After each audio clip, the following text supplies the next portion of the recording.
Who writes our past?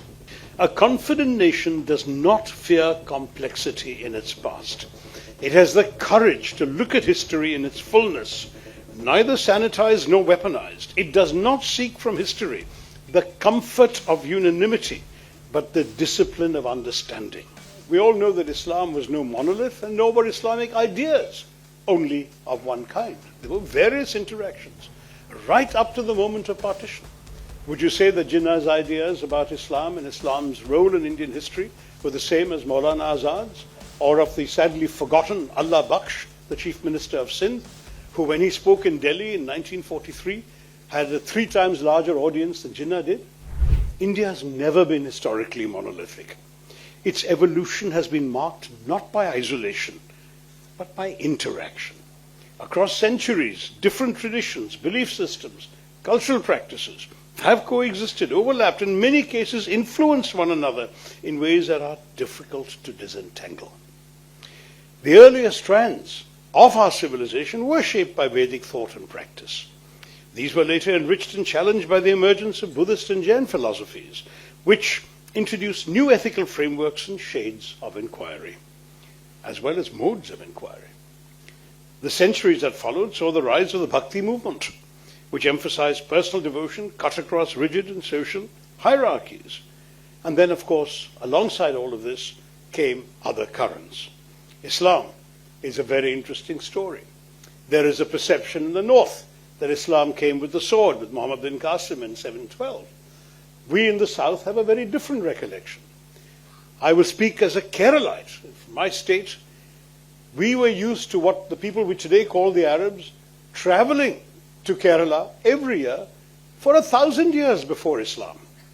They were traveling when the winds were favorable across the Arabian Sea.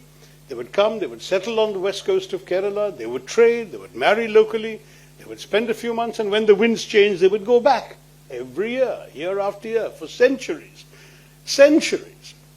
So Islam came to us as news, not through a sword, but as news from people who had been traveling, who were familiar to us, who were part of us in many ways for millennia. And they came to us, people we're familiar with, were trading with us, living with us, and they said, hey, you know what's happening in our peninsula? We have a prophet, and this is what he's saying. So much so that a local Hindu king, Cheruman Perumal, was so excited to hear about this prophet that he organized a flotilla of 22 or 23 ships to go to the Arabian Peninsula so he could meet the prophet. Most of those ships didn't make it. They got stranded in what we today know as Lakshadweep or the Maldives. But he made it. And what is fascinating is that you can see the evidence of his journey even today.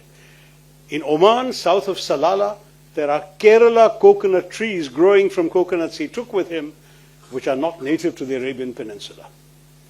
Now, this is how we relate to history.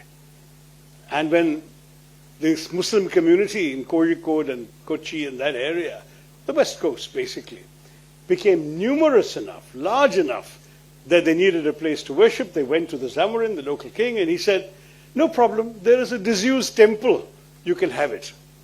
And so the oldest mosque outside the Arab world in Kodungalur in Kerala is still dominated by an ancient Hindu lamp outside the mosque. The mosque has gone through 5 or 6 major renovations over the centuries. But can you imagine? There is a mosque in India going back within a few decades of the lifetime of the Prophet. Now, these are stories that perhaps in the north people are not told or do not know or choose not to remember. But this is why when I talk about multiple histories, even the story of Islam in India has multiple histories and multiple ways of being told and multiple imaginings. This is something we need to understand. If India's history has been shaped through multiple overlapping influences, then any serious account of that past must acknowledge the range of forces that contributed to it. Among these, the role of Islamic traditions and Muslim communities, which is of course the major theme of your conference, is neither incidental nor peripheral. Over several centuries, they were active participants in shaping India's political structures, cultural life, urban development. Systems of governance that were refined in cities such as Delhi, Agra, Lahore, emerged as centers of power and exchange, and traditions of music, architecture, and literature flourished in forms that remain integral to India's cultural landscape. The evolution of languages such as Hindustani and Urdu is itself a testament to sustained interaction across communities. Now, these developments were not external impositions operating in isolation. They unfolded within our country, within our subcontinent, and became part of its lived experience. What emerged was not a series of parallel histories, but an altered, shared, entangled one. This is an important distinction because there is a world of difference between acknowledging conquest and mistaking an entire era for conquest alone, between recognizing episodes of violence and reducing centuries of social, artistic, linguistic, and administrative interaction and change to violence alone. At the same time, it is important to approach the past with clarity. There were periods of conflict, as there have been in every phase of history, but to view an entire period through a lens of that conflict is to miss the much larger processes that shape society over centuries. And let's face it, we all know that Islam was no monolith and nor were Islamic ideas only of one kind. There were various interactions right up to the moment of partition. Would you say that Jinnah's ideas about Islam and Islam's role in Indian history were the same as Maulana Azad's, or of the sadly forgotten Allah Baksh, the Chief Minister of Sindh, who when he spoke in Delhi in 1943 had a 3 times larger audience than Jinnah did? People forget that there are other views, even within each community. And I say this particularly because selective interpretation has now become a significant issue in our historiography. In recent years, this part of India's past has often been framed in narrower terms. Episodes of conquest or destruction in the so-called Muslim period are highlighted, while the longer history of interaction, adaptation, coexistence receives far less attention. The complexity of a civilizational process is reduced to a sequence of isolated events. What was once understood as layered history risks being recast as a very simplified narrative. They came, they oppressed us, we have found our glory. Not good enough. In this environment, the past is not only studied, it is actively deployed. History, in other words, has become a site of contestation. Mujibur Rahman knows that. He's written a book talking about some of this. What is at stake in these contestations is not merely the accuracy of historical detail, but the authority to define meaning. Nehruji saw India as layered and cumulative, a civilization, as I said earlier, a palimpsest marked by successive accretions rather than a singular essence. Gandhiji's moral imagination, in a different register, insisted upon coexistence as an ethical principle.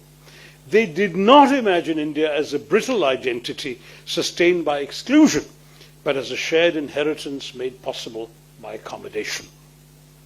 A confident nation does not fear complexity in its past. It has the courage to look at history in its fullness, neither sanitized nor weaponized. It does not seek from history the comfort of unanimity, but the discipline of understanding. We return then, and I need to wrap up now, to the question with which we began. Who writes our past? The answer, as we have seen, is not confined to historians alone. It lies with institutions, with politicians, with educators, with those who shape public discourse, and in the broader sense, it lies with all of us.